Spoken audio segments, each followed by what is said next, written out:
حضور مثال دے کے سمجھاتے تھے، عام آدمی کے ذہن میں بات اتر جاتی تھی، نبی پاک نے مثال دی۔ کنز المال میں حضرت ابو درداء رضی اللہ تعالیٰ عنہ سے حدیث موجود ہے، حضور علیہ السلام فرمانے لگے بھائی ایک بندے کے 3 بھائی تھے، مثال دیکھنا اور ذرا سمجھانے کا انداز دیکھنا میرے حبیب کا۔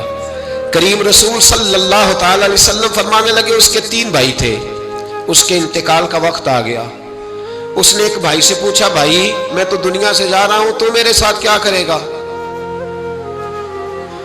اس نے کہا میں نے تیرے ساتھ کیا کرنا ہے، بس جیسے ہی تو فوت ہو جائے گا تیرا رستہ اور ہے میرا رستہ اور ہے۔ تو نبی پاک علیہ السلام نے صحابہ سے فرمایا اس بھائی کے بارے میں تمہارا کیا خیال ہے؟ کہا حضور یہ تو بالکل سلام کے قابل بھی نہیں، اس سے تو اتنا سا بھی تعلق نہیں رکھنا چاہیے، جو فوت ہوتے ہی کہہ رہا ہے کہ تیرا رستہ۔ سمجھ آ رہی ہے میری بات؟ خوش ہو کے بیٹھے اور غور سے سنے۔ کہا تیرا رستہ اور ہے اور میرا رستہ، تو صحابہ کہنے لگے حضور اس سے سلام دعا بھی نہیں رکھنی چاہیے، کوئی تعلق نہیں، بھاڑ میں جائے یہ بھی کوئی بھائی ہے؟ کہتا ہے ختم ہوتے رشتے بھی ختم۔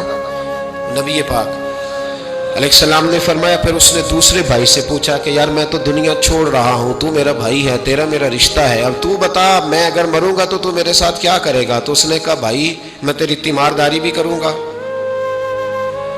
جب تو فوت ہو جائے گا میں تیرے غسل کے ساتھ بھی شریک ہوں گا، لوگوں کے تجھے کفن بھی پہناؤں گا، اپنے کندھوں پہ تجھے سوار کر کے قبر تک لے جاؤں گا، دفن میں بھی شریک ہوں گا، جنازہ بھی پڑھوں گا، تیری قبر پہ مٹی بھی ڈالوں گا، لیکن پھر ساری دنیا واپس آئے گی تو میں بھی آ جاؤں گا۔ نبی پاک فرمانے لگے اس بھائی کے بارے میں کیا خیال ہے؟